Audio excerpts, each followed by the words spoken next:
Great. I'd like to welcome everyone to tonight's webinar on autism advocacy and political engagement. Word of warning, I am a rabbi, so it is about to get biblical, although I'm also a comic book aficionado. So we have assembled a real team of the Avengers of advocacy. A short intro to myself that, in the world of family peer advocacy, we talk a lot about family-driven care.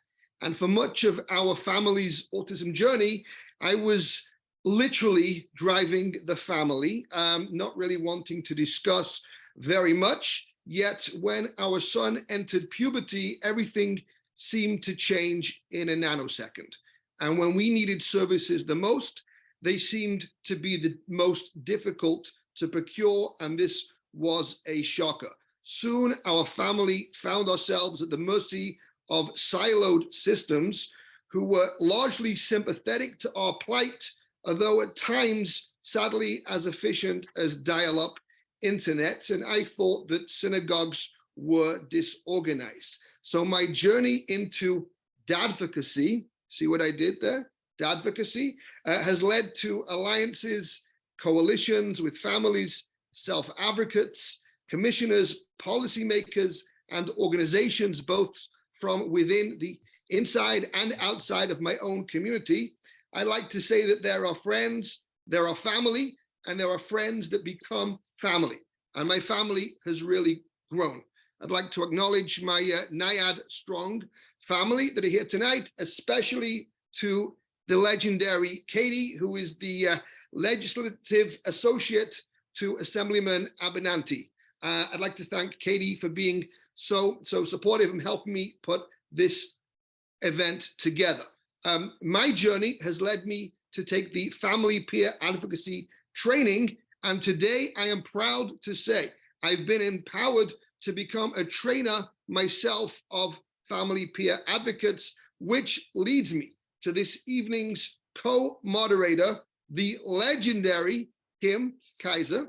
Kim is an award-winning advocate, DEI director at Families Together in New York State, a writer, an educator, and a macher, and a policy director at the Color of Autism.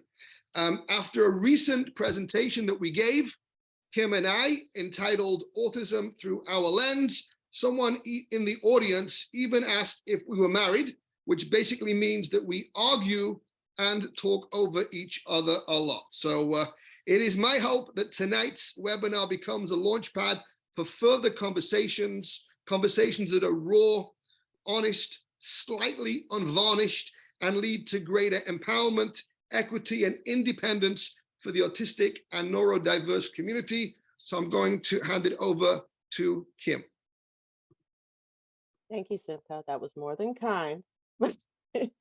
Hello, everybody, and I'm really happy that you were able to join us this evening. I want to just let you know that I am a parent of a child on the spectrum. I have been an advocate within this field for 36 years. I have done everything from legislative advocacy, DD, behavioral health, basically you name it. More recently, peer support, which is what has placed SIMCHA and I together under the umbrella of Families Together in New York State. So what I want to do first is I want to tell you who your panelists are this evening, but we're going to give them an opportunity to really introduce themselves. But this evening, we have the esteemed Assemblyman Thomas ABINANTI. Hi, how you doing? Now, Tom is definitely an ally for the work that we do and for the passions that our audience has to uplift the voices, choices, and provide equitable access for individuals who are dealing with all forms of DD. Tonight, we have all of us are allies for the neurodiverse community, those on the autism spectrum. And we also have Haley Moss. And Haley, I told her that she is my son's best friend in my head, because Haley is a powerful self-advocate, a powerful advocate for lots of young adults, especially, and really just her mere existence really fosters a lot of self-efficacy in the young adults, especially here in New York State, especially those young adults that I work with here in New York State. We also have JUDY SHAPIRO, and I can't even begin to tell you, talk about educational advocacy. She has it. She is the beginning, the end. She is a triple threat, a quadruple threat. JUDY is that force to be reckoned with, and we need to hear more from her. And last but not least, we have my wonderful colleague, my other half. I have two halves. One is SIMCHA, the other one is CAMILLE Proctor. CAMILLE Proctor is the executive director and founder of the Color of Autism Foundation. And CAMILLE is a fierce advocate in her own right. And I am so awesome. And as well as a mom, okay, just like JUDY, moms like me of children on the spectrum, which is the reason why we're here tonight. I also want to do a little quick run of show here, that we are all going to be having this conversation that's going to be guided by some talking points. I invite the audience to utilize the Q&A function to submit a question, and we will be taking some time towards the end to answer those questions. If you are having difficulty with the Q&A function, please feel free to drop your question in the chat. If you're having any other difficulties or need some other understanding, please feel free to message either one of the hosts, both SIMCHA Weinstein and myself, Kim D. Kaiser. So without further ado, let us begin. SIMCHA. Thank you. The first question for our panelists is that we'd like to firstly introduce yourselves, tell us a little bit about your role as advocates, as well as what drove you to become a change maker for the DD and neurodiverse community. So I'm going to ask to begin with our esteemed Assemblyman. I am finishing my term in the Assembly. I exit office on December 31. I've been in the New York State Assembly for 12 years. For the last 2 years, I have been the chair of the Committee on People with Disabilities, which is a committee I was urging the Speaker to set up for quite some time, and he decided to do it, as did Andrea Cousins, the Democratic leader of the Senate. And I think it's important because it sends a message that this group of people deserves some special attention. We set up committees, we set up study groups, we do all kinds of task force, et cetera, for a lot of different areas. But there are so many people with different types of disabilities that they really do need to have a voice in government and some group that's going to bring them all together. So I've been the chair of the committee. I've passed some legislation, but more importantly, I've become an outspoken advocate. Being in the Assembly gave me the opportunity to have a platform and to try to bring people together. Before that, I was a county legislator. My issues were not always people with disabilities as the prime issue, although that was always a concern for me. But county government wasn't as involved as the state government is. And before that, I was a town councilman, where we had very little to do with this field. I have a son who's 22 years old. He is nonverbal, but quite functional. He communicates in his own ways. Being 22-year-old young man, we can't find him. We just go look in front of the refrigerator, and that's where he usually is. Anybody who has a teenage son will know what I'm talking about. So we're living through the experience that some of you have already or are beginning to go through. We've also had an opportunity to become part of a community. My wife is a retired teacher. She's now working in the field as a support broker in the area of self-direction through OPWDD. So between the two of us, we have a lot of contacts with a lot of people. And we hear all of the different concerns, all of the different problems that people face. The issues today, I think, can be boiled down to 4 simple ones, although they're not so simple. Number 1 is a staff shortage. Number two, it's very difficult to find places for people with disabilities to live, whether it's a developmental disability, intellectual disability, or even a physical disability. Number three, it's very difficult to find meaningful daytime activities for people. Those who want to work can't get into the workforce. Others who can't work just, end up watching TV. The system seems to be collapsing. And lastly, there doesn't seem to be a very good system out there to help family members respond to a crisis. We know that in the mental health field, there is a real shortage, okay? But it also applies in the area of people with disabilities, developmental disabilities, intellectual disabilities. So those are the four challenges that we all see. And we're working our way through it. Every one of us, as we all know, has our own way of dealing with this. My suggestion is that we really need to come together. We need to work together. We need to put together, and I'm going to repeat this over and over again, the entire disability community. And that means not just the families of people with disabilities and not just the self-advocates. It means bringing in the teachers who deal with people with disabilities. It means bringing in those who supply the supplies, the industries that live as a result of the needs of our family members. We really need to bring in this entire economic force so that we can make the point to the government, the state government in particular, and the federal government, that you're dealing with, the only thing they listen to is either when you're out on the street with 1,000 people or when you show some economic impact or some voting impact. And the only way we can do that is we get all of the different groups out there together and together speak with one voice. Exactly. We're trying. We're trying. Thank you so much. That's wonderful. All right. So I think, Camille, would you like to give us your perspective? So I'm Camille Proctor, and I'm the executive director and founder of the Color of Autism Foundation. And I founded the organization because my son was diagnosed with autism spectrum disorder at 2 years of age. And I couldn't find any culturally competent support. So I couldn't find any support groups where the people looked like me. And then within my own community, there was this denial of autism in neurodivergent disorders. And it was very frustrating for me and it was very isolating for me. I'm sorry, SIMCHA, I forgot the other half of the question.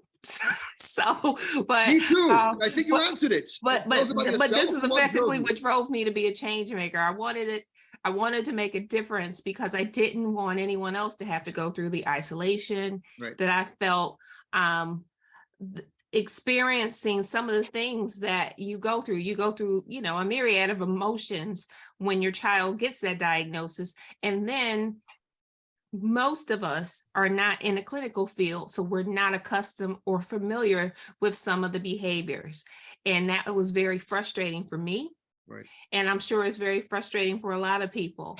But the good news is that there's a lot of help out there. And I think there's more help as time progresses out there for parents so that we can get up to speed because our kids are on the ground and running. So, yeah. Thank you. Okay, Haley. Hi, thank you so much again for having me, and I'm really honored to get to be a part of such an esteemed group of panelists. My name is Haley Moss. I use she, her pronouns. I am very proudly autistic. I was diagnosed in the late 90s, which was a very different time. And I am very fortunate that I was diagnosed as a child. I'm very aware of the different privileges that come with that. Primarily, I was a non-speaking, late-speaking kid. And for many women, for people who are marginalized anyway, usually that comes later in life. So being a non-speaker or late speaker has definitely been to my advantage growing up in the 90s. I am an attorney today, and I'm also an educator by choice, is always how I like to describe myself. I genuinely love getting to teach people about neurodiversity and also getting to give that self-advocacy perspective, which is why I'm so grateful to get to share my voice alongside parents and policymakers and other change makers. When we talk about being change makers in our communities or what drove us to do it, I often look back on where I came from, and I fell into advocacy by accident. I'm very honest about that. I didn't plan on doing autism advocacy or disability advocacy throughout my life. I spoke about it on a panel at 13 because I was invited and thought giving back was the right thing to do. And when you're 13 years old and you get invited to speak in Orlando, Florida, that means you're going to Disney World. So that was a big motivator for young Haley. And I realized how much power the stories that I had to tell held. I had parents come up and say that this affects how I will take things back home or different perspectives on my own kids. And I'm like, wow, this is a lot to take in when you're a young person. And we often tell young people that they have the power to make change. And when you're young people, you hear that and you go, yeah, whatever. And then you experience it firsthand and you go, wow, I could really do a lot. And I don't think I really set out to do more than just live the life that I have. I don't know what it's like to be neurotypical or non-disabled. I never will, and that's totally fine with me. But the change that I'm hoping to make at this point is just have the world be a little bit more accessible and inclusive. And if I can play a small part in that in my community, whether it is here within my Jewish community, whether it's with my Florida community, whether it's nationwide or with attorneys or whoever it might be, that just makes me excited. Thank you. Thank you so much, Haley. Okay, JUDY, my good friend. Hi, I'm JUDY SHAPIRO. So I JUDY's am. got to unmute. I unmuted. Can you hear me? Yeah. Okay, thank you. Hi, I'm JUDY SHAPIRO. And in the early 90s, actually 1990, I gave birth to my first child. And he was a typically developing child. His name is Aaron. And until he was about 9-10 months, everything was fine. And I was, new mother, so I was reading all the baby books, and I was reading What to Expect the First Year, and I saw all the development was coming in, and then all of a sudden, around 9-10 months old, he's not pointing his finger and he's not waving bye-bye. And I asked the doctor, and is this something that is okay? And he said it's fine. Children develop at their own pace. And then, the 1-year-old checkup, he wasn't pulling to stand, and he wasn't, still wasn't waving bye-bye or stacking rings on a stick like the book was saying that they should be doing. And the doctor said, I'm not concerned, but if you're a nervous first-time mother, go to a neurologist and you'll get a baseline. So we went to a neurologist. I was several months pregnant with my second child by that point. I went to this fancy doctor in a big hospital in Manhattan, and I'm thinking to myself on the way into the office, hey, what am I doing here? I'm just this nervous first-time mother. I should just walk out. I decided to stay. The doctor was examining my son, writing down numbers on the margin of a page. He's 14 months at this point in time, and calls a pediatrician, starts asking him questions, and then sits me down and basically tells me that my son is suffering from a brain growth disorder that he's never seen before, that he can't diagnose, that I should go get tested so that this doesn't happen again. I was expecting my second child. And that basically his head circumference was normal at birth and was in the 50 percentile, but by a year old had dipped down to about the 1 percentile.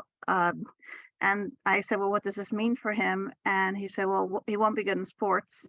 And I said, well, what, I don't really care about that. Like, what does it mean for him? And basically I asked him point blank, will my son ever read? He said, no.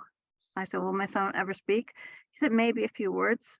Maybe at most. And I said, will my son ever walk? And he said, you know what, like probably walk by the age of 3. So I, first I thought the doctor's a quack. I got all these tests done. I went for a second opinion, a third opinion, and a sixth opinion, and an 8th opinion. Some of them were more conservative about it, but basically the bottom line is my son is a multiply handicapped person. He suffers from a rare form of microcephaly, which has never been diagnosed. I gave birth to my daughter, and she was neurotypical for the first 10 months. And at about 12 months old, she was also diagnosed with the same condition as my son. And I was thrown into kind of this different kind of world. Of course, in the 1990s, it was very different before the internet. I couldn't find out information. I was putting the pieces of the puzzle together, one piece at a time. I was getting very frustrated. I went to my children's IEP meeting, and I felt that the parent member was there to make coffee for the other participants. I did not know they were there to advocate for my rights. And I saw that the system was really hostile and that they were refusing my kids things that and services that my kids needed, and that they weren't hearing my voice. And I began to think about this, and I began to decide, like, I want to connect with other parents. And I started bringing flyers. I said, I'm going to start a support group for mothers. And I started giving out flyers to all the different schools and programs that I knew of back then. And they all told me the parents are hiding. They don't want to come out. People are embarrassed. They're shy. And I said, you know what? If you find 5 other crazy people like me, we'll have tea once a month. And that's how I started. And I put out the flyers. We had a meeting in the basement of a bank in Borough Park. We got 10 mothers, very passionate advocates for their kids.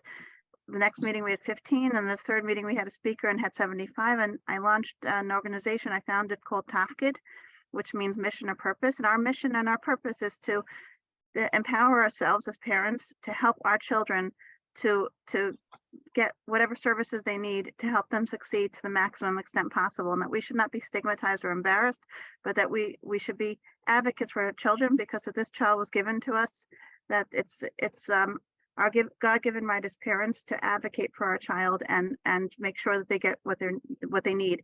I started to represent parents at IEP meetings, and that soon led to impartial hearings. I've also been active with parents, helping them through dealing with other systems like OPWDD. And I find that at impartial hearings, oftentimes, again, like parents' rights are trampled upon. It feels really good to be able to go in there and help another parent. And I can really relate, because I was that parent sitting on the other side of that table. And I've actually had to do a few hearings for my own children over the years. More recently, there's been a terrible shift in policy in New York City, where they've gotten rid of all of the neutral hearing officers. Are trying to phase them out, and they're trying to move things to a group called Oath. And I've actually contacted Tom about this, and he's actually signed on to a bill that we proposed to try to fight that. So the advocacy has changed over the years, but it's now gone into more political advocacy. But it's something that I think is so necessary for parents to get together and be really united and be a force. Thank you, Juby. You are a force. And I think when you walk into an IEP meeting, the officers start to get very, very nervous. You are a force, a powerful force to be reckoned with. I'm going to move to the third question. The second question was, what role models have empowered or directed you in your work? And the answer to that for me is all of you. So I want to get to the third question, and we're going to get to some of the meat over here, which is things like policy and advocacy. These words can sound intimidating, especially to the average person. It was something I never thought I would be sort of involved with, and they can hamper one's ability to influence and evoke change. Could you tell us why advocacy must be elevated from the people and communities most impacted by policy, and not to come down directly from policymakers? And finally, why one should not be intimidated? I'm going to ask Camille to address this. All right. That was a lot, Simcha. Well, it's a lot. And you got 3 minutes, max. I got 3 minutes, max. Okay. I think it does sound intimidating to a lot of people, but I think a lot of people like to be, what are they? I don't know sports metaphors very well, but they call it the person that's like the coach, the person sitting on the sidelines telling people how to play the game, but they don't want to actively be in the game. So it's important, if you want to see change, that you have to be part of the change that you want to see. So it's very important that I always say this in reference to schools in IEPs. If you live in an underfunded or underserved school system, you can have an IEP expert there that speaks until they're blue in the face.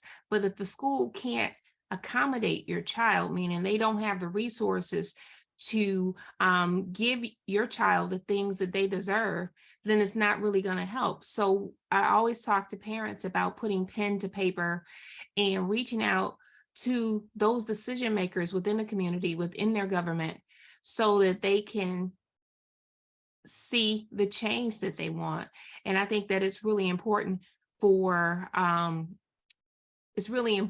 families and just people to understand that you got to be about, as they say, you got to be about that life. And what that effectively means is that you have to mean it, you have to own it, and you have to do it. That's all I really have. Beautiful. That is That in less good. than 3 minutes. Simcha, I want to add just one little Sure. caveat to what Camille was saying. Because, and Camille's absolutely right. And I know that at the Color of Autism, we train parents and families, caretakers. But the goal is, as Camille's always said, we need you to become your child's first and best advocate. It's really important that they see you getting involved, because what you're displaying for your child is self-advocacy. So once we're able to empower and uplift you and help you to have value in what your child's passions are, what your child's choice and what your child's voice is, then once you understand that about your child and fight for that, pay it forward. It is our hope to always have another parent go forth and pay it forward in their community. Get on a council, get on initiatives, start something. I always tell people, it's like that movie, build it and then they will come. And you're modeling for your child. And if I could just add as an example, because I'm not in New York, I'm in Detroit.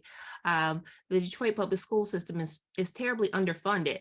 And so, for example, you could have 1,200 kids that are eligible for speech and language pathology. So if a parent who's already underserved pays and I'm not knocking IEP advocates, because I think they're the best in the world, because you need them, but that person might be totally ineffective in this particular circumstance, because you have 1,200 kids that qualify for speech and language services, and there is only 3 speech pathologists. And so for that person, for you to give that person your last $250 to argue that is ridiculous, because there's no way that your child will ever see a speech pathologist 3 or 4 times a week. You better pray for once a month, if that's even possible. And so those are the types of things that underserved communities are dealing with. And so I like for our parents to be realistic and put the focus on government, put the focus on the change that's going to be effective for everyone across the board, not just their child. Thank you. If I could jump in too, it's going to be a long night tonight.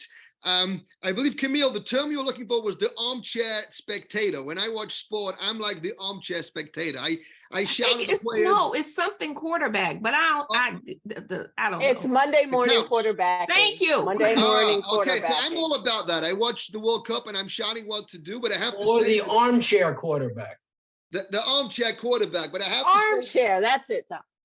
Tom recently led a hearing at the state legislature, and I had the opportunity to jump in the car, to go there, to speak my truth, to give over my lived experience, and it felt empowering, and it gave me purpose and strength and meaning, and some of the mishigas, that's a Yiddish word, Tom, that I've been through, it gave meaning to all of that. So this we could all be the quarterback, but to actually be in the arena and to be a spectator, it gave me a really tremendous empowerment. So I'd like to ask Haley to give us your thoughts. Oh my gosh. Honestly, I'm just excited that I get to listen and learn a little bit, but I think kind of even going a little bit more on what Camille was saying about self-advocacy, and that's what you're really doing. You're setting that example. And that's something I think my parents did really, really well, is that they had always advocated for me and were that first and best advocate until it became time to involve me in my own self-advocacy conversation. So when I was old enough to understand about my own disability, that became time to bring me into that equation. And that might have looked like even just including me in the equivalent of an IEP or 504 meeting. I went to private school and I grew up in Florida. So for me, that was really powerful. So I was in the 4th grade and I was simply asked what my goals were. And even just being able to say what that goal was, even though 9-year-old me, my only goal was to make friends with girls because all of my friends were boys. And that was something I had the power to get to say. I didn't have to know as much as I think that we feel that self-advocates, and when we talk about advocacy as a whole, we feel like we have to know how to make policy change. We have to feel like we have to know how to do all this stuff. Think about how we advocate for ourselves every single day as just individuals. And I know that for a lot of us that are joining us, you are probably joining us at night. And I bet you had at least one family member who asked you what you wanted to have for dinner earlier. And there's a good chance you said you didn't care, or whatever they were serving would be fine. And in your head, maybe that wasn't the case. Maybe you wanted something else. You chose not to advocate for yourself in that moment. So when we look at self-advocacy or advocating for ourselves, I want us to go just beyond looking at it as an autism or disability specific thing. It's something we do all the time. And also in this same effect, when we're preparing our self-advocates and self-advocacy efforts as that first and best advocate, really knowing how to pass those reins and not always just straight to policy, because I think that's the first thing we do. We get immediately intimidated and forget that we can do that advocacy of my stomach hurts. Instead of perhaps a child who doesn't have the language of saying, I'm anxious. Think about how many times you've been a little kid and you didn't have the vocabulary to explain you were nervous or anxious, and your answer was, my tummy hurts. And that was enough to either get you a trip home, a trip to the nurse's office, or work through what was really bothering you. Is that we all have different ways that we're able to express our needs and wants, whether it's through behavior, typing, spoken word, whatever that is. It's up to us to help people be able to do that. That's kind of where I come from on this before you get to the deeper things and the more you learn about the injustices and the things that feel relevant. So whether it's more time with speech language or whatever it may be, I know something that I'm really passionate about here in Florida is getting alternatives to guardianship passed, because we don't have them codified here. Those of you in New York State, you actually just got that signed into law, I believe, over the summer. We have been trying unsuccessfully to get supported decision-making so then people don't lose all their civil rights when they turn 18, because we aren't that well informed that it's possible to have self-advocates at the center of their lives without their parents having to essentially strip them of their rights, that you could still be involved as a parent without taking away somebody's rights, essentially. So that's something that I didn't get involved with until I knew more, until I was an attorney, because I didn't feel I knew enough. I was concerned this isn't an issue that's impacting me directly, because thankfully my parents believed in me and didn't go straight to, you need to get a guardian the day you turn 18. And they were not being pushed into that same way. So it's really just, how do I make sure other people don't fall into this? Because individuals with intellectual and developmental disabilities between 18 and 22 are one of the largest groups that get pushed into that, for instance. So it's really just trying to figure it all out. And it's a lot harder to advocate for yourself, so I've learned, than to advocate for a group of people or alongside a group of people. I have a much easier time telling you why something like guardianship is probably not always the best option. It is a time that it might be a great option, than telling you that I have struggles with certain things and I might need more assistance. And even just teaching our self-advocates that asking for help isn't a sign of failure. That's something that I wish I stopped internalizing at times, because I always thought that if I needed help, I did something wrong. But I realized that asking for help takes strength and vulnerability. It's not that we're demanding that this person doesn't need help. It's that we give them the skill set to ask for help, and no matter how much help or support that person needs, we're able to make it happen. Beautiful, thank you. I'd like to ask Tom, you are a policymaker. Why should we not be intimidated of you? Because we're people just like you are. Ah. And policymakers don't know everything. The best ones are the ones who understand what they know and what they don't know. I find it very interesting to meet with every lobbyist under the sun who wants to talk to me, even if up front I'm thinking I'm going to disagree with them anyway, but I'll learn something when they come in, because usually people who come to see you have something to share with you. And the good policymakers are those who can take something away from every meeting. You're not, every person who walks in the door is not going to be an Einstein, is not going to be somebody who can give you lots of information, but you've got to be able to take away from them something positive. Why are they coming to see you? You know, I've given some talks on what advocacy is all about. And I think one of the most important things that we have to do is teach people the basics of what advocacy is. How do you lobby someone? How do you convince them that there's a problem in this field? And I boil it down very simply to, number one, you've got to have a simple cause. You've got to understand what it is that you're going there for. Secondly, you've got to understand the policymaker you're talking to. If it's a legislator, That's very different than if it's an administrator. Somebody who's in the government administrating policies doesn't make the policies, but can do it properly. So you direct to them the things that are getting done wrong. If there's a policy problem, then you got to go talk to the legislator or the commissioner, the head of the department. And that's where you talk about, the policy problems, and talking to them about the minute details really doesn't serve any purpose except to explain to them that the system isn't working and that they've got to do something about it. But so you've got to, number one, define in your head what is your cause. Why are you going to see this particular person? Number two, understand what the policymaker is or the person that you're lobbying at that time is. And number three, you've got to have the best ways. You've got to understand the different ways of convincing people. Walking into somebody's office and yelling at them doesn't usually help.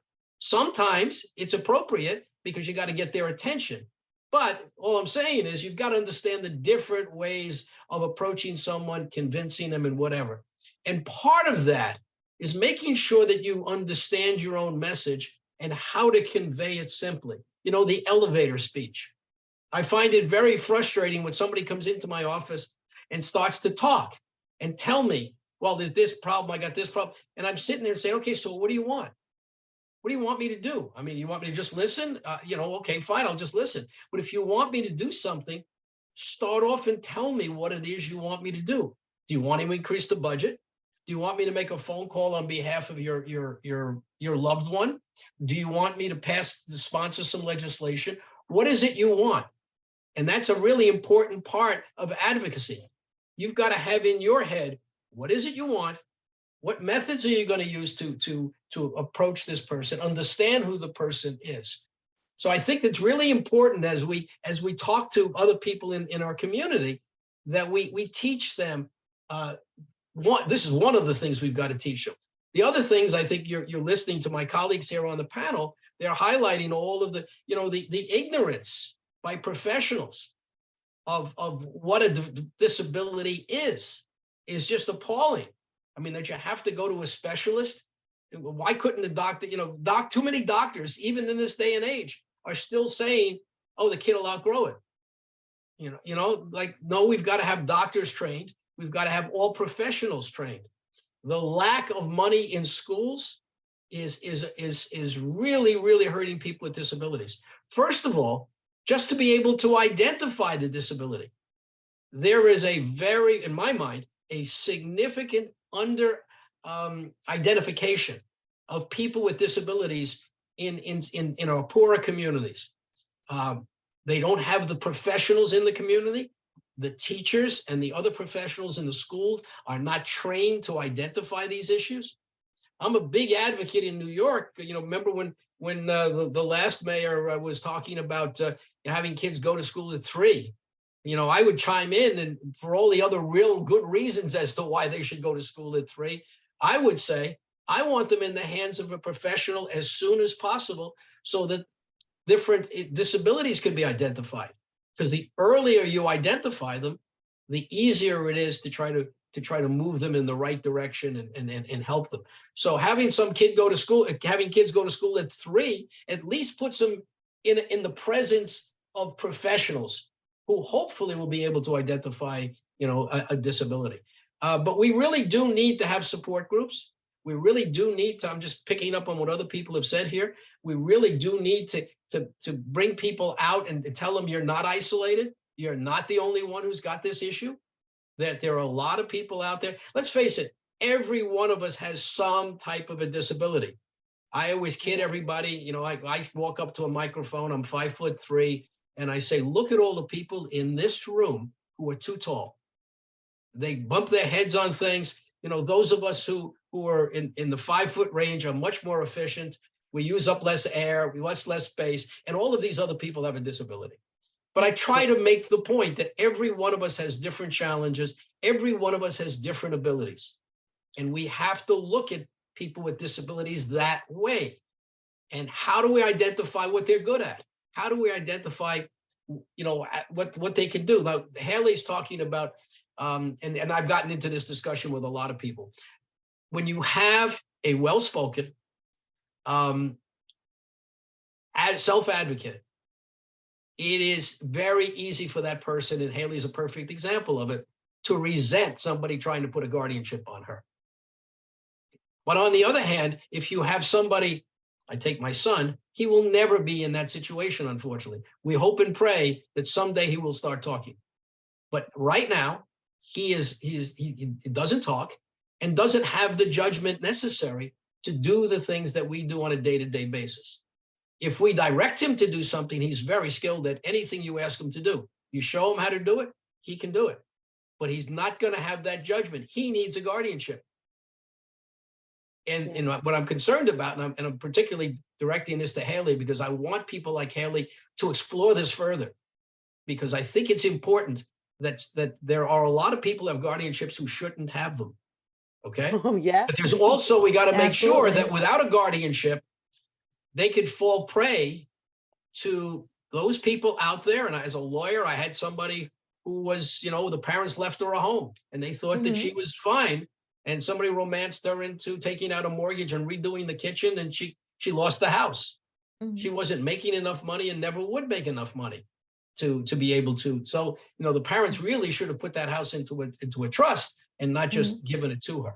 So there's all kinds of circumstances, but it all comes down to the individual families have to become as educated as they possibly can about their unique circumstance. Yep.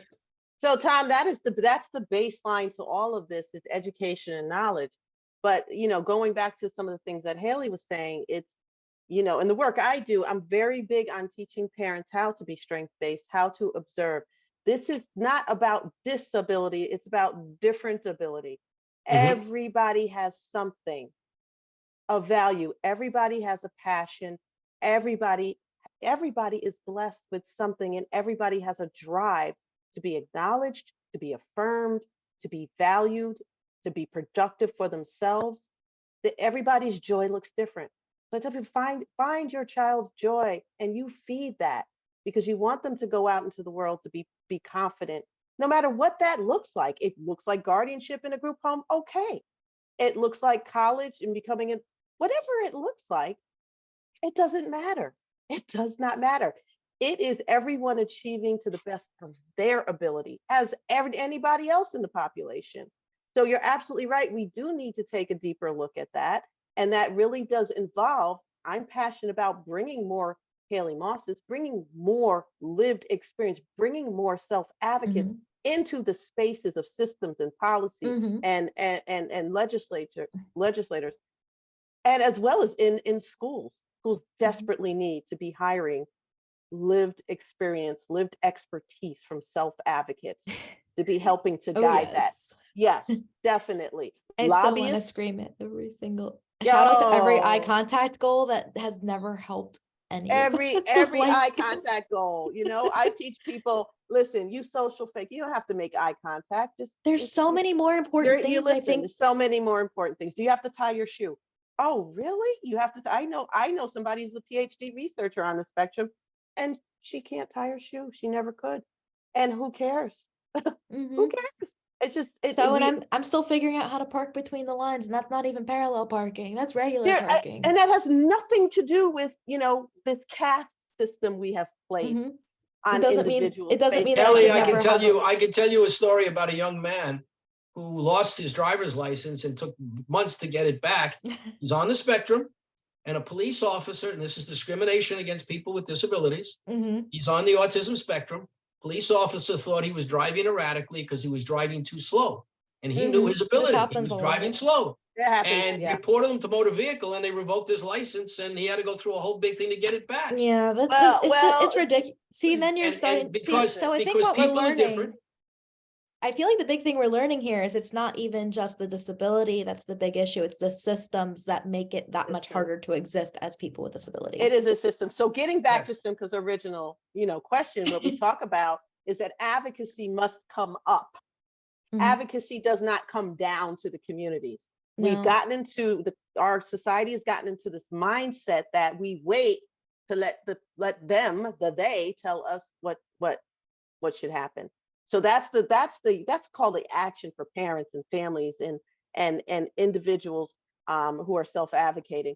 is to understand that your voice has to matter. Your voice has to go up. And it has to go up constructively with a plan of action in place on how you're going to communicate that. There are lots of couches across this country where you can pull people into sit, where you can have conversations, 1, 2, 3 parents. Think about it. Think about what you're going to say, who you're going to say it to, who's my legislator, who's the commissioner, the DD serving commissioner, who's at the county level, who is the multi-service agency that is not meeting my needs, where are the initiatives, where are the DD councils?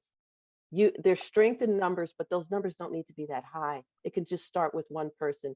Judy started with Judy, Haley started with Haley, Camille started with Camille, Simcha and I started with ourselves, and I know Tom started with himself. So, and I'm not insulting any of us here, but there is not much difference between us and anybody else listening and anybody who will be listening to this. You all have the ability to elevate your voice. But hold on, Tom, I'm gonna move on to the next question because I have to throw you. Before you do that, I just want to I want comment to on this. I think it's important. I was that going to in get to any you next, conversation- Judy. I think it's important that in any conversation, there's a recognition that there's no uniformity with people with disabilities. The word spectrum is important. There's a spectrum of challenges. There's a spectrum of solutions to it. And in life, the challenges are on a spectrum as well. With every human, you have to be person-centered and strength-based. It doesn't matter what a diagnosis some people get is. into college and they find that they need a little bit of extra assistance, and the colleges look and say, too bad, you got here on your own, you're on your own now. And that's not right. And so that's at one end of the spectrum. At the other end of the spectrum, we have people who are really, really disabled, but people think, well, they can't do anything. Like one of you said before, that's not true. They still can have a meaningful life. Yes. It's just different than the person who's going through college and going to law school. But they still can have a meaningful life. Every human on the planet is differently able. And it's like, what do we consider? We just want everyone to be happy, successful, and well-adjusted, whatever that means to them. That's always what I find myself saying. Is your mileage may vary on what makes you happy, what we consider a success. It's that we don't need to be beholden to this one perfect idea of what independence or success looks like for each individual. Exactly. Even what looks successful or accomplished for me or you or Camille or the Assemblyman or Rabbi Weinstein, like, it's going to be very different. And it has nothing to do with ability. I think is important, though. We have a self-advocate here who clearly is a very articulate person and a very understanding person. You know, it seems to me that we all have an obligation to try to represent the group from which we come. Right. We need to have advocates out there who can show by example that if given the opportunity, people with disabilities can succeed very well. So that's the reason why, Tom, just like you were saying, lived expertise. So your lived expertise has to do with who you are holistically, who you are from your culture, from your community, from your linguistics, from your whatever it is, from your worship practices, whatever it is. Start there. Start with what you know. That's who you're speaking for because you know this community. And before, so let's move on because I want, Judy, I wanted to tap you for a question because you embody this as everybody else that's on this call, but I'm going to start with you, Judy. Can you give me one example, at least one example, no more than 2 or 3, because we really did eat up some time here, but give me an example of how family, self-advocates, and community voices have in the past been able to influence policy, influence decisions in the educational system, even down to the micro level of a school or a residential facility or a DD serving multi-service agency or legislation. So I just wanted to kind of bring it back to something Camille was saying in the previous question with regards to the speech therapy in Detroit. So I had this experience when my son was 5 that he needed an adaptive chair. And I came in, he was in a public school, and I came into class. I used to volunteer playing keyboard for the kids and singing for them. And I had the ability to walk into the school a couple times a week. And I walk into the classroom, my son is duct taped to his chair. So I said, why is he duct taped to his chair? It's because they did not get a chair for him. So I said, well, you know, in the whole New York City Department of Education, you could get a chair for my child who's multiply handicapped. He really needs it, you know. Then a few months went by, he still didn't have a chair. I filed an impartial hearing. This was my first impartial hearing for my own son, and asked for a chair. Next time I came to do music, there was a Hispanic little boy with cerebral palsy. They had taken him out of his chair and put my son in his chair. And I mean, I was just beyond upset. And I like was practically screaming at them. I said, how dare you take another child's chair away to give it to my child? This district has more chairs. So, I mean, this is going back, my son's 32. So this still gets to me, because I think that the first step in being an advocate is that we have to be together. There's a saying, I'm an Orthodox Jew, and there's a saying that we have, that one stick alone can break, but if you have a whole bundle of sticks together, you cannot break them.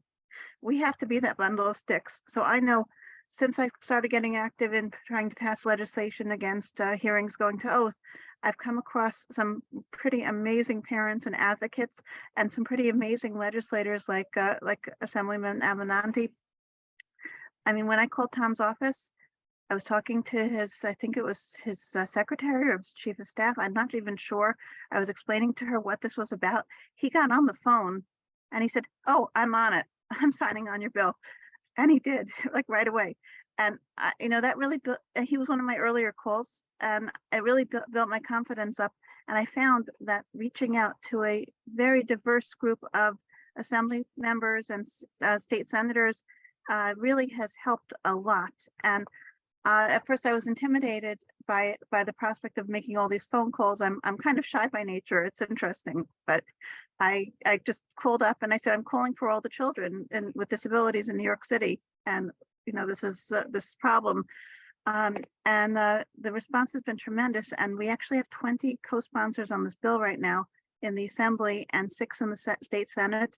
And we're trying to, you know, hopefully try to push it through the next legislative session. But it was very encouraging. But I also found that networking with other parents, even like from diverse backgrounds, from diverse groups, is so amazing, because it makes us much stronger. It's not one community over another community. It's our children. They're our children. So that's where it always, you know, I always felt that it needs to come from. And I think that if we stick together, like if they don't get this bill passed in Albany in the near future, I would like to take a bunch of buses up with parents from all over the city and actually tell them in a nice way, look, please hear our voices. You know, we need to be heard. I think like we have to have the confidence that if we're advocating for our children and for the next person's children, we should stick together and have that confidence that we can make that change. We can see change. No, just even bringing impartial hearings for parents and being able to change policy just one hearing at a time also makes a difference. We see shifts in school districts and the way they interact with parents because of some of the hearings that we're bringing. We see case law being changed, and there are parents who've gone up all the way up into the higher courts, even to the Supreme Court, and changed policy when it comes to educational law. So I would encourage parents to really don't be afraid, don't be shy, speak up, but don't just speak up for your child, speak up for all of our children. Exactly. Thank you, Judy. That was beautiful.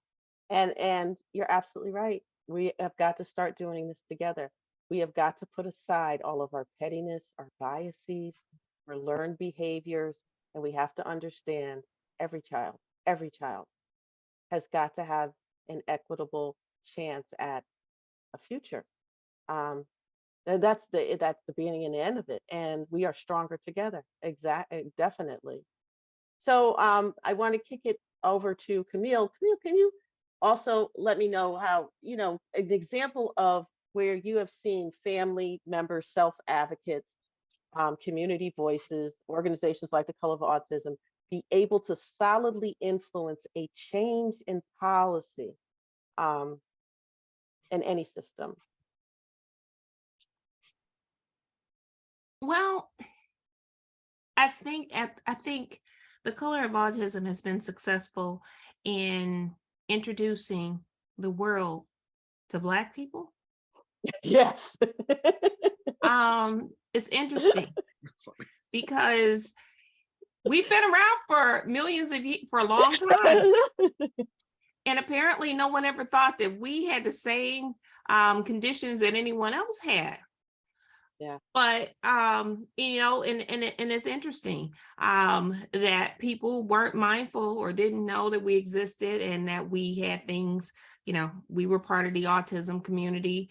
And I think that it's been very important for people to get a better understanding that we're all different.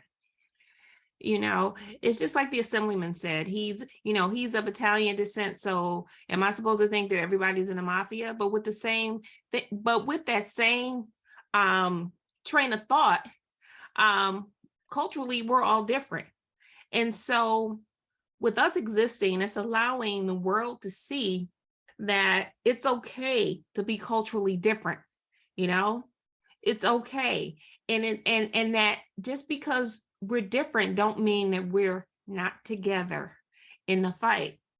So I'll do this a short way. I remember being a parent that my son was 2 years old. I needed to get back to work, but I couldn't work. And I remember just blindly dialing all of these places, and I didn't know where the heck I was dialing. And one day the school called me, and they just gave me the address, and I remember the address, but I didn't know what the school was called.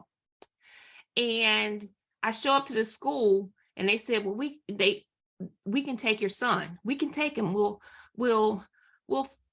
take him. And then I show up to the school and I go, okay, I see, you know, Star Davids everywhere. I'm like, okay, taking him to school. We get there and they see me. I see them. They look at my son and the lady just snatches him. She was like, come on, Bubba. And that was it. The moral of the story is my son's name is Ari, and they were expecting for Ari to look differently. But when they saw, true story, but when they saw Ari and they saw that face, and I don't think for a whole year my son was able to walk, because he was the only child that was always carried, always eating a lot, because something that he wasn't supposed to be eating. Everybody else would be napping. My son was up like the emperor. So, you know, we're better together. I mean, that's really the moral of the story, is that they didn't care. You know, sure, they thought Ari was someone else, but you know what? When they saw him, they loved him.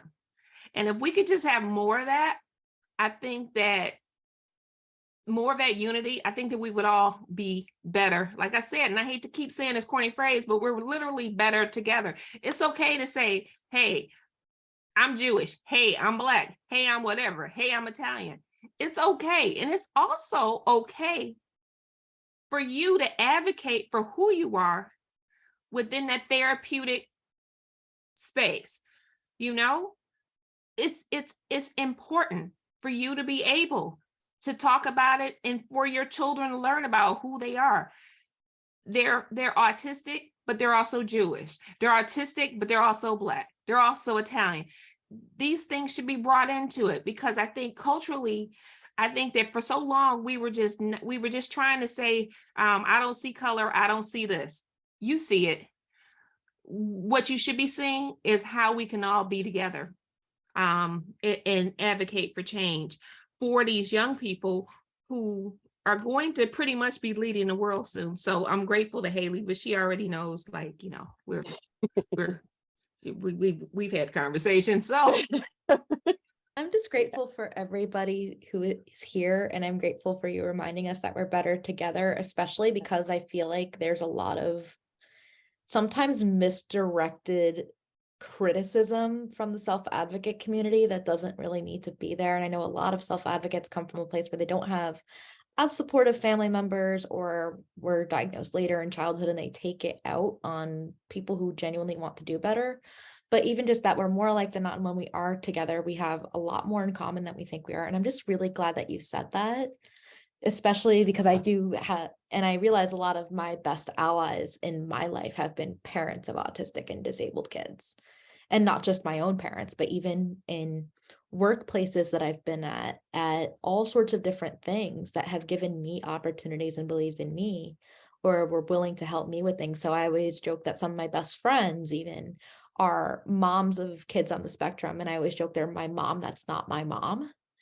because sometimes it's really nice to just know another parent who knows what it's like, even if they're not my parent, because there's certain things that you maybe don't want to tell your parents for whatever the reason, or you don't want to ask them, like, is it really hard being the parent of an autistic kid? Because of course you don't want to hear from them or something that maybe you were difficult or whatever it is, even though I know how my parents feel about me and we have a great relationship and my parents are genuinely like my favorite people in the world. And it's just really interesting. And I think that when we're together, we really are that much stronger. And I'm just glad to reiterate that and be glad that we said that, because all of our communities have way more in common. I love that. And we need to truly we're all on the same team. We all want the same thing. We all want a better world for the young people. We want a better world for the adults with disabilities. We want a better world for the parents, because every single one of us is being failed in some way, shape, or form, if not being failed by the exact same thing. Is we tend to blame people and not systems or policy failures. And we need to all kind of come together, because we, like even the Assemblyman said earlier too, we're all on the same team. We just don't think we are for some. Can I just pick up on something that was said before about, you said that you're intimidated. I just want to know what I have seen with most public officials. There's always an exception, but most public officials became public officials because they wanted to help people. Right. But they just don't necessarily know how. They're busy. There's so much stuff coming in. They have other pressures. Very often they have another issue, whether they're an environmentalist or whether they're into healthcare or whether they deal with sanitation and sewage and stuff like that or whatever. They all have different expertise. But I've found that when you go to them and say, I want your help, they'll say, fine, but tell me how to help. And I think that's very important for people to understand that I'm going back to something I said before. If you need help or you want to have a conversation with a public official, tell them what you want and explain why that's important. So Tom, that's what I'm gonna want you to come back to that, because it's really important as we, as we move forward towards our hour, for us to be able to give some of those quick, tips and tricks. So in going back to what Haley was saying, it's really important that we all start early. With ourselves, we start on a micro level, okay? And really, like I think Haley was getting to, being in touch with that inner child. There's so many times all children don't have a voice in something and don't respond. I know women do that a lot, especially in patriarchal societies. Minorities do that a lot. People across the board, there's always a time when your voice has been somewhat silenced. So it's really about practicing early on and being aware that being very in tune with the need and the purpose and the importance of speaking your truth when it comes to your comfort, your happiness, the things you do or do not want to do. And by the same token, to pay it forward, practice by paying it forward to your children. Give them choices. Do you want this or that? Do you want that or that? Foster that choice. Help them to elevate their voice and make positive choices, because make it easier. Our job is to prepare our children for life without us. And the world is not a kind place for individuals who struggle. So we have to start practicing that before we get to the assembly people, before we get to the Senate, before we get to the commissioners, before we get to the school, the school CSE chair. Those things have to be practiced. So that being said, I want to jump really quickly, and I want you all to give I want one sentence from each of you. This is a 1-minute round robin. I want you to name what some of your top challenge and roadblock that you believe exist in historically marginalized communities, in niche communities, for self-advocates as well as families. What are some of the biggest challenges and roadblocks faced by the people on this call, for the majority? And I'm going to start with Haley. For self-advocates, probably one of the biggest roadblocks is people assume that we are one group, and also that we are voiceless. That often, even now, sometimes people ask me what my parents think of things, and it's a very odd reaction sometimes, especially being reasonably independent. Like I live alone, I have a career, I have all sorts of stuff. And I'm like, oh, okay, this is strange. So something that I want folks to know, especially when we're talking about roadblocks, is there's no such thing as voiceless, is something I take very seriously.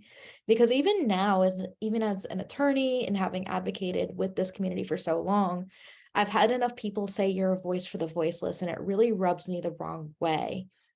And every time someone says that, I say there's no such thing as someone who is voiceless.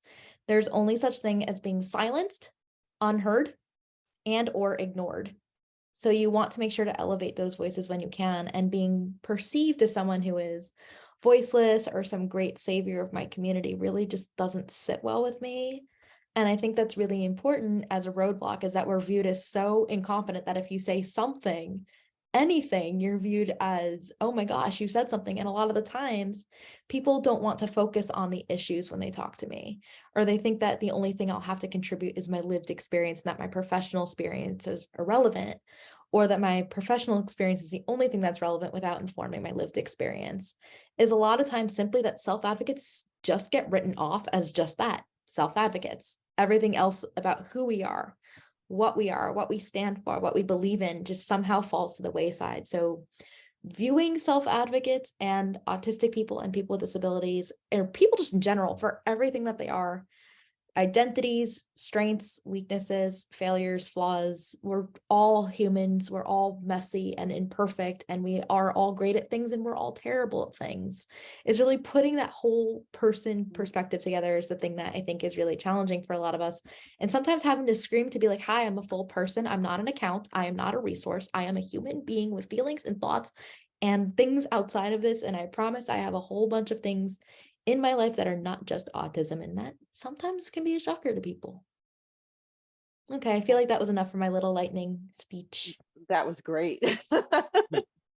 So, all right. So really quick and very quickly, I'm going to go to JUDY. If you could let me know, just give me this one thing that you think is especially for parents in niche communities. When you talk about Orthodox communities, you talk about communities of color. We're talking about communities that, you know, from the dominant culture there's a little extra layer of challenge there. Okay. So what do you think, what would some of those challenges be from your lens? I see two different challenges. One is coming from internally from the community, because there are community organizations and community entities. They think they represent us. They think they have our voice. And what happens is sometimes those entities will speak to a government official, a mayor's office, or, you know, some legislator, and they'll express something, and the idea is, oh, the Jewish community has spoken. Well, I'm part of the Orthodox community, and I don't agree with this, and nobody asked me. And you know, and because that organization is more powerful politically, they're going to be heard over somebody like me who has 2,000 or so families that I work with. So, you know, it really depends. But I also find that in general, parents are a lot of times marginalized throughout the system, because we come to an IEP meeting and we're sitting there, and across the table are professionals, and we are just parents.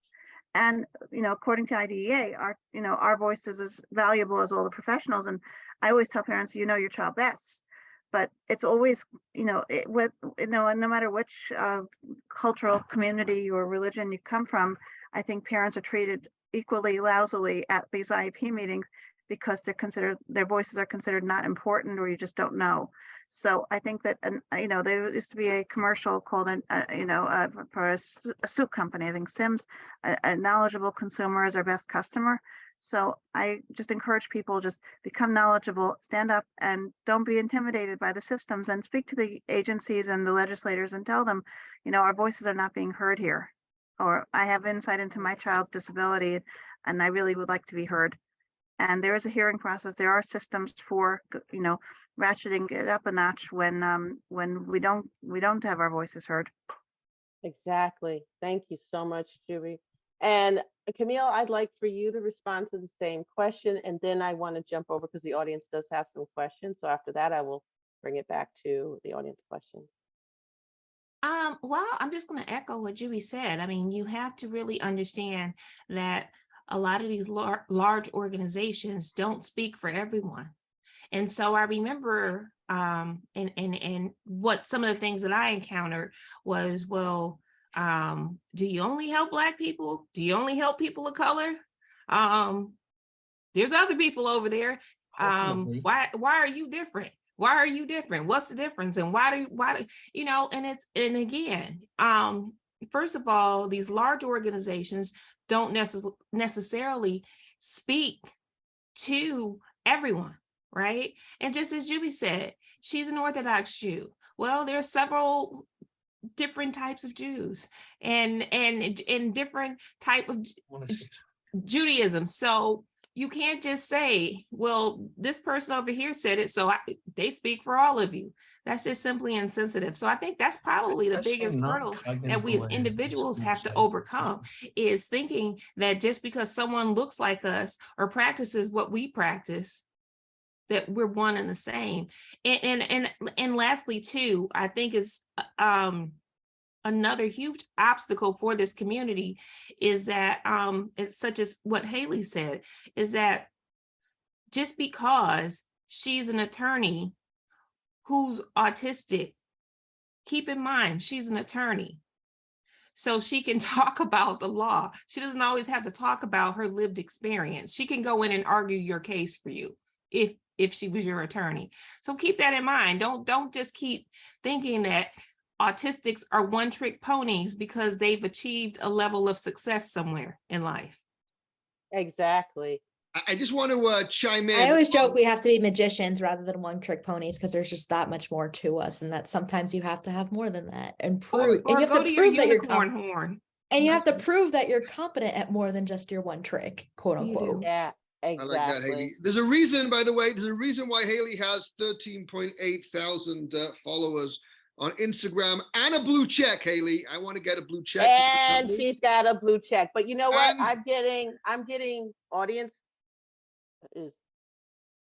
I just wanted to make one comment questions about the large organizations, because Mhm. I have dealt with large organizations very much within my community, and I have found in their defense, or just by way of explanation, that these large monolithic service providers are at the mercy of what is. They can only offer what is. When we were younger, we were in the Disney world of inclusion, and I think advocacy argues for what should be and what could be. So there really is a need for both the grassroots and the providers. But Kim, let's go to questions. Hey, let's go to questions, man. So this is for any one of you who want to chime in, or a few of you. One attendee said, so many parents are advocating for their children, but ultimately currently helping a child ends up being dependent on impartial hearings, especially if a child is not attending public school. How do we move toward effective change in policy so parents are not dependent on expensive, time-consuming legal maneuvers? And I do have to say, because over half of the individuals living with a youth or more than one youth with challenges is really struggling financially, if not living very close to the poverty level, if not below. When you really are passionate about this is expensive. At least I know for Camille and I, we lost and gave up our jobs. We gave up our jobs as single parents. It's a struggle. So who wants to answer that question? Juby. Yes. Okay. So Get comfortable. I have good news and I have bad news. Unfortunately, the bad news is, for the near foreseeable future, I think impartial hearings are going to be a way of life. I've had parents who are frequent flyers. I will tell you some good news, though. I have a student who is on the spectrum, and I work with him from the age of 5 when the DOE said he has 120 IQ and we're going to take away his services because he's smart. And I told them, no, he needs help. And so from the age of 5 till the age of 18, I did impartial hearings with these parents every single year. And by the way, there are people out there like me who, sometimes don't charge parents at all, or sometimes charge on a sliding scale, or can get others to fund it. So there are other alternatives besides pricey lawyers. But I will tell you that this young man, we had hearings every single year, and now he's 18. He graduated from high school. His mother sent me a picture of him. He was leaving to yeshiva in Israel and had been accepted to he was in a mainstream school all the way through, graduated with honors, has friends, went to yeshiva in Israel, and told his mother that when he comes back from yeshiva and goes to college, he would like to be a lawyer. So, Haley, you have you have a potential partner there. He's absolutely brilliant. But that was when I got that picture of this young man at the airport with his bags ready to go, I was just so proud and so happy. And so, you know what, like, unfortunately, hearings did become a way of life for this parent, but it worked for her child because she got what she needed. Changing policy is very difficult. I'm trying to change one thing in policy, you know, and it's just taking a lot of work, a lot of effort. And not always do all laws help. Sometimes people have good intentions, and I'm sure Tom could speak to this. Sometimes people have the best intentions, but sometimes they put forward sort of laws that sound really good, but it doesn't really necessarily make the difference that we thought it would help. So I encourage, in general, you have to, on a personal level, keep filing those hearings for your child, but on a broader level, get involved with people like us who are trying to effectuate political change, and join in a group with parents like us. And this way we'll be able to try to band together when these issues do come up for our kids, where we could make a difference.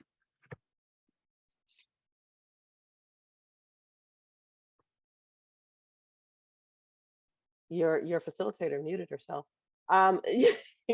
Is there anybody else who would like to chime in on what Juby said very quickly?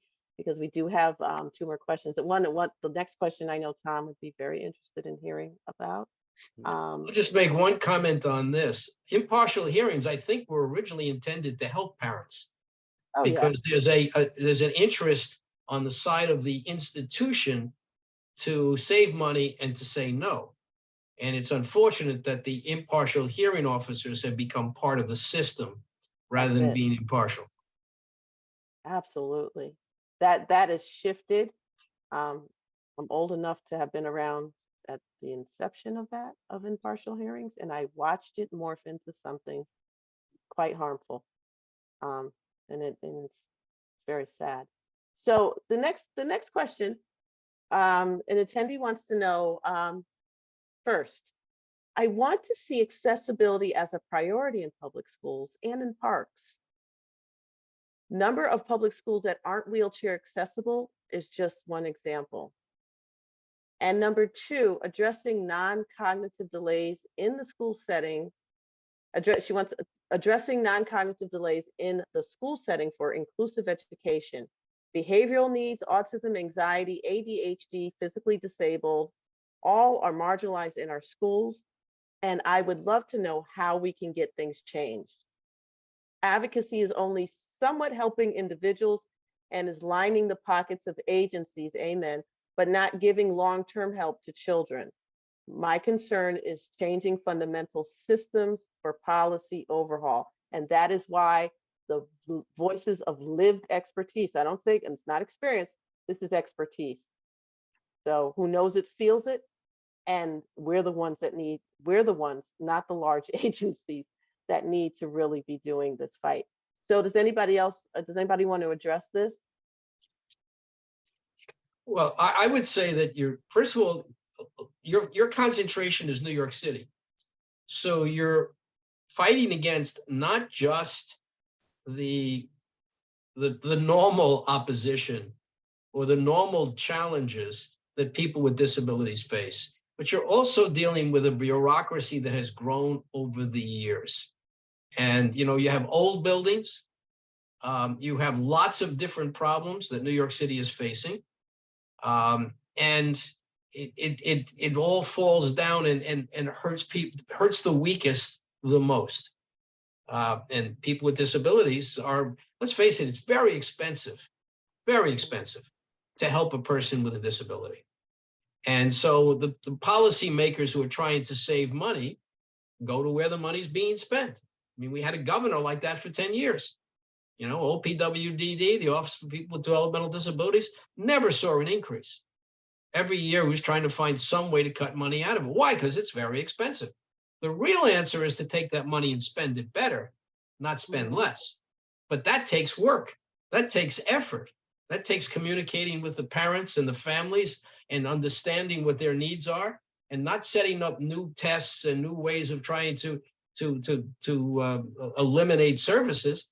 It takes, setting up a better system. The second thing I would note here is that large organizations have their own self-interest. Whether they're a government agency or whether they're the voluntaries. Some of my friends in the voluntary field, we were working together fine as long as we were trying to get money for the entire industry, right? We were trying to get an increase. I was proposing a 10%. The governor proposed 5.4. Of course, we ended up with the 5.4, but that's far better than anything we'd gotten over the last 10 years. But once that was done, it was no longer in the interest of the institutional private agencies to stay around and push for anything else. Yeah. Because now what we're asking for were the things that the parents were asking for, that the constituents were asking for. And that meant giving them more work to do. That meant making them more responsive. In some cases, people want cameras in the living quarters. And from their point of view, they don't want cameras because that's accountability. And now they have to be accountable. So there's a whole series of issues like that, and that's one of the things I think you're facing here. You don't have a partner with the large agencies out there. You have a partner in some cases, but in many cases they're not interested in accomplishing the same things that you are. So that's really important, that because this evening I think the real drive and the real call is to a grassroots movement. The call is to, yeah. Go ahead, Juby. Oh, I'm so sorry. No, I just wanted to jump in also with regard to the park and the swing. I know parents who have successfully petitioned city council members, local city council members, and asked for an accessible swing in their park or other accessible equipment, and it's been done. And I have a parent who just contacted me. She's trying to help her son who has Down syndrome, who's now an adult, to be able to go to the store by himself, but he has to cross a street that doesn't have a traffic light. So I told her, you go to your local elected officials and you tell them that you need a traffic light, and you go get petitions signed by all your neighbors saying we need a traffic light. And that's a really good way to start. And I've seen people affect that change. As far as effectuating change in public schools, especially in the New York City public schools, there have been lawsuits ranging from the past 25 years, 30 years about accessibility, and the DOE has been ordered to make their public schools more accessible, and they have not been compliant. They've been ordered to do lots of things, and they've not been compliant. Even when hearing officers today order them to pay providers or reimburse parents, that could take years, and it's not compliant. But as far as effectuating change in your child's school, one thing I would suggest is maybe try to invite local elected officials to walk into the school building and see for themselves. I actually once brought a city councilman down to Livingston Street at the hearing office, prior to the pandemic. Now we're all virtual, but I brought him down and we did not make an appointment. And he walked in, and by the time we got upstairs, they knew he was there. And people from the building, from the DOE were following him around the hallways with security. They called the mayor's office. They were going ballistic. And I said, he just wants to see the change. Now, here's kind of a funny story. I had, like a couple days before that, complained to the hearing office that they did not have one handicap accessible bathroom in the entire impartial hearing office. Nope. And I said, not only do sometimes students come, but some of the parents have physical disabilities and they can't even use the facilities when they come for their child's hearing. There's one place in the entire city of New York where parents come for hearings and they cannot use the bathroom. In fact, I actually had a parent who is a double amputee, and he couldn't come physically to his child's hearing because there would be no way that he could even go to the bathroom. Anyway, the funny thing is I had just said something about that a couple days before. After the Assemblyman came in, all of a sudden they produced some sort of bathroom on the first floor that they were using for something else, and they hung a handicap sign on it. So quite interesting. I think, like, maybe bring an elected official into the school, let them take a look. Maybe they will make a change. Maybe ask the school, speak to the principal, say, is there a way to get a government grant to make this more accessible, or to add some accessible playground equipment? I think before we go through the sort of sledgehammer approach, though, it's always good to try to approach them nicely, try to partner with them, say, I would like to help you get an accessible playground. What can I do to help? And I think that would be the first place to start. That would definitely, definitely. So we are 3 minutes over, but we have two questions that are really important from the audience. One is from Perry Kisner. And Perry says, hi, my name is Perry. I'm a parent of a lovely 14-year-old young man with autism. I have joined this wonderful panel with Pearl Kaufman, who is my beloved sister, Yehuda, a fellow friend who had fortunately invited me on. Thank you so much, Pearl, for doing that. So Perry's question to all of our panelists tonight is, how can I join this amazing advocacy movement and become a part of all of this? So I don't know if we need to answer that so much as, Perry, SIMCHA and I will share the links to each and every one of our panelists so that you can stay connected, so that you can continually be invited into spaces and places where the advocacy is ongoing. In particular, if you're in New York, JUDY. If you're anywhere near, I don't know what our beloved Assemblyman is going to be doing after December 31st, but I hope he remains an advocate. I hope I'm able to call on him at our Family Empowerment Day at some point next year. I know you won't be an assembly person, but I hope you'll be somewhere in the area fighting a good fight. But we will, right, SIMCHA, we will be sending out all the information on everybody's organization, initiative, email address, so on and so forth. So Perry, don't you worry at all. And anytime you want to reach out to us, Pearl knows how to reach us, SIMCHA and I. The next question is from Sarah Siegel. And Sarah says, how can we organize to advocate for getting the IDEA fully funded? And she says, thank you for this great conversation. Continue to put pressure on your elected officials in the federal government on that one is my answer to you, because there have been calls for many, many years to get that done, and it obviously hasn't. And I believe even as part of campaign talking points, certain candidates for higher elected office, not just your congresspeople and your senators, have also brought this up. So please just push the issue even more. I know it's not always easy, but that's a federal issue and not a local or state issue. Right. Okay. It's all the same, though. Get involved locally, like Juby has said. There are people who are down your street from you, who are in the same school as your kids, who are in the same social organizations, churches, and whatever. Join with them first, and then work your way up, and just keep looking around and you don't have to pay a lot of dues to organizations to be a member. I mean, NIAD is an online, Facebook page.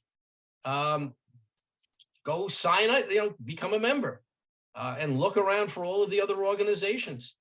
What we need are people who cross-pollinate from one group to another to let everybody know what the other groups are doing. And most importantly, and I know, Tom, because it's, and I tell SIMCHA about this, find out what your county, what your community board is doing. Is there a DD subcommittee? Is there a behavioral health subcommittee? Is there any subcommittee you need to write a letter or make a phone call, arrange a meeting, and say, how can I get on this? And as a parent, and for parents and caretakers, it's important that our voice be on these community boards. For people who are self-advocates, it's important that they sit on these community boards. It's important that these community boards are influenced by, again, I'll say it, the people with the lived expertise, people who are walking the walk. And that's really important. So the last question for the evening, which will be a round robin, I will start with CAMILLE, is just give us your 3 top tips for parents and caretaker self-advocates. 3 top tips for how they can start. Best strategies. I guess the best strategy is to let them lead and meet them where they are. Now, what does that mean? If I'd known this, I think I would have saved myself a lot of trouble. Look at what your child is doing. Be mindful of what triggers them. Be a researcher, be your family data collector, because the more you know about your child, the better off they are and the better advocate that will make you. Mm-hmm. That's great. And so, and so to tweak that question a little bit, for Haley as a self-advocate, what would be tips? What would you advise? 3 things you would recommend that self-advocates do, and they're considering getting into this game of being a solid advocate of helping with this movement for change? The biggest thing that I would recommend is start with your local organizations. I know a lot of us as self-advocates often complain about having a lack of representation. And if you are going to consider making that as a public complaint, please consider actually getting involved with that organization, but also respect your own boundaries and what you're willing to give. It's a really difficult balance between trying to get more self-advocates involved and more people with lived experience, and also being tokenized at the same time. I know that's a really hard thing to figure out, but I always say, if you want to get involved as a self-advocate in your community, have 2 other people that you can recommend.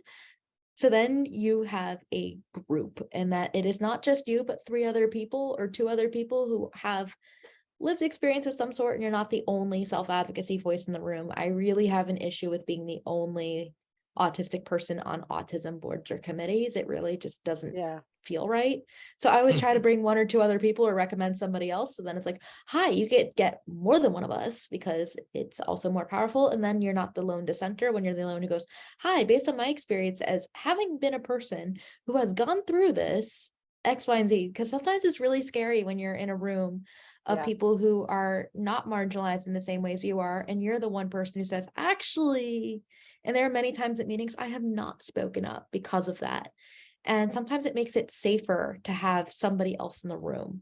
So that's the biggest thing I would, and the other thing for you, I tell you, is just be kind to yourself. You don't have to solve all the problems at once, nor should you, but don't be afraid to get involved, and don't think you have to solve everything overnight, because you don't, and it's okay that it takes time. It's okay. I tell all of these self-advocates and the families I work with. Please be nice to yourself. Be good to yourself, and you can't boil the ocean. It's not possible. So don't do it. Juby, can you give me 1 or 2 quick tips that you would give to a parent like yourself who is relating in the audience, and who how do I get started? What are the things I should do first? First of all, I think it's very important as parents and advocates that you have to also be very cognizant to keep it professional. Meaning people look down on parents, and they don't respect us at the same level. I remember when my kids were first diagnosed, I was very young. I was in my very early 20s, and I went out and I actually bought like 2 outfits, and those were like my doctor outfits, and I would just put those outfits on when I went to the doctor. And I felt like if I dressed more professionally, the doctors would respect me better and speak to me at a different level, which they did. And I think also here, I think like when we come in and we have these meetings, we shouldn't be intimidated. If it doesn't go our way, never ever resort to letting things break down, and just say, we are agreeing to disagree. Thank you, and I'll just go to the next level. So just do what you have to do, but it's very important to take some of the emotions. Like, believe me, it's sometimes you want to just rip, and I as an advocate want to do this also, just like literally jump across the table and rip their yeah. But like honestly, like we can't, obviously, so we have to just keep it professional, and we just have to also know your rights. Like, it's really, really important to know what your rights are when you go to your child's IEP meeting, or when you're up against some change in the system. Find out what the law is, find out what your rights are. A lot of times I tell parents, like, these are your rights, these are not your rights. Have a very clear message, have a very clear mission, and also just understand what you can and can't do at that level with the present constraints. Also understand that the people that you're speaking to might really not completely understand where you're coming from. So it's important to kind of explain that to them. they might not understand that just because you have, a child who you're identifying as a child with autism, they might not really understand what that means. And it means very different things to very different people. I just very, very briefly, I had a situation with a young man who has autism, who was living in a group home, and he hit one of the counselors in the group home, and the group home had him arrested. And when he went to the arraignment, I got the father a free lawyer for him. When he went to the arraignment, he smelled scrambled eggs by the concession in the lobby of the courtroom and attacked a cleaning person. And basically, there were like 4 police officers with guns drawn, pinned him down to the ground. And the father called me and said, come quick, help. I didn't know what I was going to do. I run down there.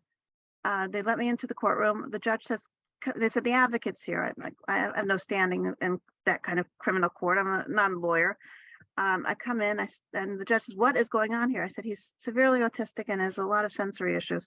So, oh, thank you for explaining this to me. Nobody knew. Eventually, the judge in the case, she was a criminal judge. She didn't know the difference between OPWDD and OMH, and she was going to commit him to a mental hospital. And I said, this is not for him. He has autism. And I had to kind of help her, to educate her as to the difference between mental illness and autism, which she would have never come across as a criminal judge.